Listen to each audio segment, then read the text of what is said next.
Take a look at this. Do you see it? Right there and right there.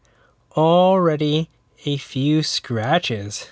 Bummer. The Google Pixel Watch. Believe it or not, this watch goes back to 2017 and even a bit earlier if you consider development. You see, Google has been trying to launch its own Google branded smartwatch for a long time. Back then, they were partnering with LG to help them make not one, but two Google smartwatches. But much like many things at Google, they were canceled. Rick Osterloh, the head of Google's hardware division, pulled the plug on them because they didn't look like they belonged, referring to the rest of the Pixel lineup, and that they didn't work that great. LG didn't let all that development go to waste and launched the LG Watch Sport and Style. It's hard to deny that the Pixel Watch looks somewhat similar to the LG Watch Style, but it's far more in line with the rest of the Pixel design lineup. But after years of leaks, rumors, and tons of videos, Google started developing the Google Pixel Watch around 2020, and the Google Pixel Watch is finally here. The story about this Google Pixel Watch is about the beginning of a journey rather than a final destination. It is undoubtedly a first generation device, which I'll shine some light on, but that is not said in a derogatory way. There's a lot to be excited about with the Google Pixel Watch. Some of you will want to be a part of and in support of this journey now, and if that's you, there's a link in the description to purchase it, which helps support the channel, of course, YouTube. But others of you will want to join later on in the story, and some will only read the story than be a part of it. My hope for you in this video is to help you figure out your role in the story and give you a chance to provide your thoughts and feedback to Google as they do watch these videos, so make sure you leave some comments below. This is my review of the Google Pixel Watch. When looking at the Google Pixel Watch, it's essential to acknowledge that it is coming in late to a mature market consisting of fantastic smartwatches from Apple, Samsung, Huawei, Garmin, and more. However, we must recognize that Google has yet to have the same opportunity to mature. Expecting them to launch a fully fleshed out device as good or better than its competitors on the first try is unrealistic, but they do have to catch up. Let's first talk about the bad before we talk about the good. Things like their hardware design, fit, finish, and durability is undoubtedly a concern. I have a little bit of glue residue coming out of the seams, and some of the bands wiggle and have a bit of give. Despite its gorgeous circular design, it's hard to deny that the all-glass dome top is fully exposed, making it more susceptible to cracks and scratches than designs with a metal frame or bezel. The Verge's review unit cracked within the first few days. There are numerous stories of people that dropped their Pixel Watch once and it shattered, and within the first week of owning it, I walked through a doorway and bumped up against the doorframe, resulting in the scratches on my device. It's honestly crazy how often parts of our bodies brush up against things. So it's probably good to get insurance on this because Google doesn't allow for screen replacements at the time of filming, which is ridiculous. I did experience a small amount of image retention on my display, but it was easily alleviated within a few hours by turning off always on display. Conveniently, turning off this feature provides a natural way to deal with the battery life that can last only up to 24 hours, which should be considered the bare minimum. And the 5-watt charger needs to be faster as it takes 2.5 hours to fully charge a watch. I can do a good chunk of my necessary charging whenever I'm getting ready for the day or bed, but I need more time to reach a full charge, resulting in a need to charge my watch for an additional hour. I wish we had a larger model so we can have more battery life and a bigger screen, as it sometimes feels a little bit small and cramped to read. Additionally, despite the animations indicating a charge, the Pixel Watch can only charge with a Pixel Watch charging puck and not on any other wireless charger or even reverse wireless charging on the Google Pixel 7 Pro. They needed to make things feel more like a cohesive, well thought out hardware ecosystem in the future. The ecosystem is the most significant area where the Pixel Watch seems like a first generation device. Its interface doesn't look like it entirely fits a circular display. The design could be more consistent across apps, and there needs to be more sync between the watch and your phone for things like Do Not Disturb. I can't help but feel that Google had a checklist of everything the watch needed, with the easiest option to fulfill those items on the list being the solution. Fitbit is an excellent example of this. It feels oddly tacked onto the device rather than like it was always supposed to be on it, with it natively designed to work with everything else it connects to. It seems like Google needs to figure out how to transition from simply owning Fitbit to integrating it into everything it does. Right now, it sits in a separate app on your phone that you have to create an account for, while Google Fit is never mentioned. It also doesn't help that the setup process could have been smoother for me, which is surprising because Android Quick Pair has been extremely smooth for me with every other device but Google's own Pixel Watch. If these things are a deal breaker and you want something more mature and refined, you should pass on the Google Pixel Watch, but only make a final decision after hearing what's fantastic. So let's talk about the fun stuff.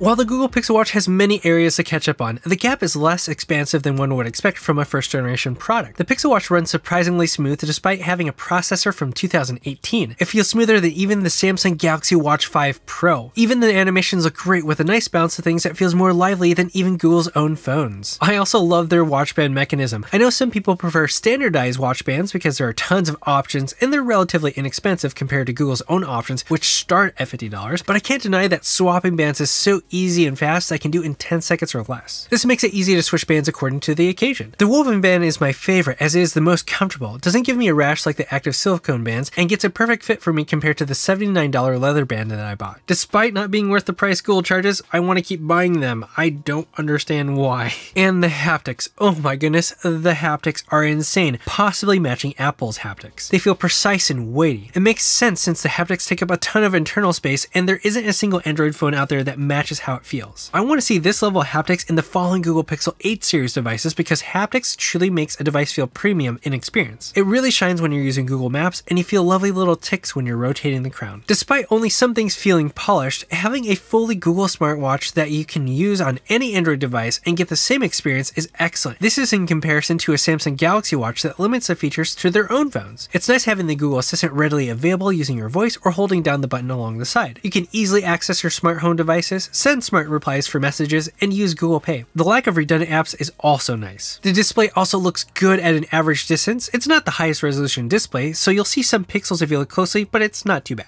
They were very clever in hiding the bezel, and it doesn't really bother me in a practical use outside of simply wanting a bigger screen. You mostly see it in direct sunlight, but that's also where the screen shines because it can hit 1000 nits, and it actually looks pretty clear despite it not looking like it on camera. You can control the camera on your smartphone, even adjusting the zoom range. This is helpful when you need to get those selfies or group photos. And speaking of photos, I have a real life review on the Google Pixel 7 Pro camera where I put the camera to the test around town and encounter some interesting things. There's a link for that video in the description or up here. The part that shines the most is the robust Fitbit ecosystem and experience. I have access to my prior Fitbit history and I can connect with and compete with friends that also have a Fitbit account, which includes those that are using a Fitbit device on an iPhone. So there are some aspects of cross-platform benefits here. Unfortunately, you cannot connect the Pixel Watch to an iPhone. I tried. Bummer. The Fitbit ecosystem is excellent because it really gives me a ton of information that I value. The sleep, stress, and readiness monitoring and scores are helpful for me to readjust things or remind me to take care of myself even during hectic seasons. I also enjoy the fitness and exercise features so I can be led through a workout and track it simultaneously. Having something already robust and fleshed out on a first generation device is excellent. If you want to experience what Google has done well, are in the Fitbit ecosystem already, are excited about trying out new tech, or enjoy a fully Google smartwatch, you may want to be a part of the story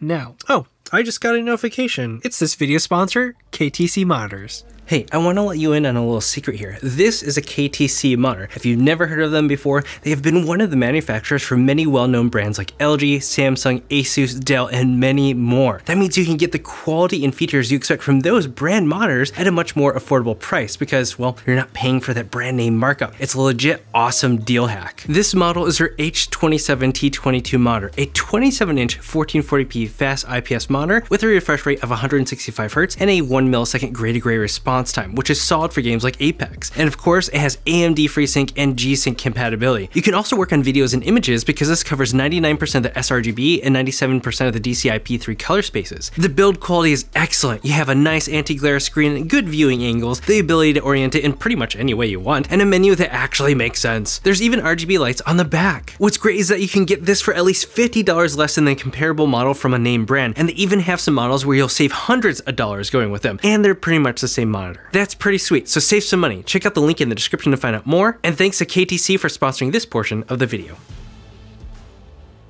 When you look at the story of what Google is trying to do and see the areas where they fall behind and where they shine, it makes the feature more interesting and exciting to think about. Where will Google take the Google Pixel Watch in the future? Will they release a new model yearly like Apple? There are so many possibilities. If I were to imagine an ideal journey for Google, I'd see a device that feels deeply integrated with the rest of Google services and devices, so it feels like it all belongs and works together seamlessly. Make it easy to unlock your other devices and implement their passwordless login options. Make your Do Not Disturb and airplane mode sync across devices. Make sure sync is smooth and seamless, clean up the UI so things look like they belong on the watch and are consistent, and integrate apps and services so they don't feel like a bunch of different things thrown together like a checklist. I hope they continue to focus on premium haptics and a beautiful design. I'm trying to figure out how to solve that durability concern without losing its excellent water drop design. Still, I hope they can create something durable that looks like it belongs within the Pixel ecosystem. That could involve a metal frame around the screen and a flat screen. That would be nice as long as it looks like it fits. I would love it if they put a modern custom chipset designed by Google that not only only adds more power to it, but also is more efficient and significantly extends the battery life. I'd love it to reach the battery life of the Samsung Galaxy Watch 5 Pro, which lasts a whole weekend, or something similar to the Apple Watch Ultra's battery life. A bigger model will also help with that and allow for a larger screen. Add in a reduced screen bezel and I'll be pretty stoked. I'd love for them to expand their emergency assistant options beyond what Apple does. Google was the first to launch car crash detection, and it needs to be on the Pixel Watch. I imagine there are other clever safety features that we've yet to hear or think about that need to be on it as well. Part of that will have to come with more sensors and better sensors. Currently, it appears that Google is simply using the same sensors found in Fitbit's other devices, and that's fine, but it's hard to deny that the Apple Watch consistently ranks as the most accurate smartwatch for health tracking and monitoring, with Huawei often coming in second place. The Quantified scientists test this often, and it has a fantastic channel that you should check out. Imagine Google leading the industry with the most accurate, robust sensors and monitoring out there that doctors and emergency services can rely on and trust as they can, like the Apple Watch. Imagine them doing massive studies that can help solve health problems that were previously not possible. Heck, they could at least add their earthquake detection into the watch. That seems like an easy win. Maybe we'll even see that as a Pixel feature drop. But that's really where the journey could lead. A more robust, refined, seamless, smart, and powerful ecosystem that helps us do way more but doesn't demand our attention. I'm confident that that's a feature that Google wants, and I can't wait to see if they pull it off. I'm happy to be part of the journey from the start. Some of you will join me in future generations, if not now, but for me, I think the Pixel Watch is a win, warts and all. Of course, links in the description if you want to purchase it. Full disclosure, I am a part of Team Pixel, and this is a gift from Google, but they did not sponsor this video, have no editorial control over it, and are seeing it at the same time as you.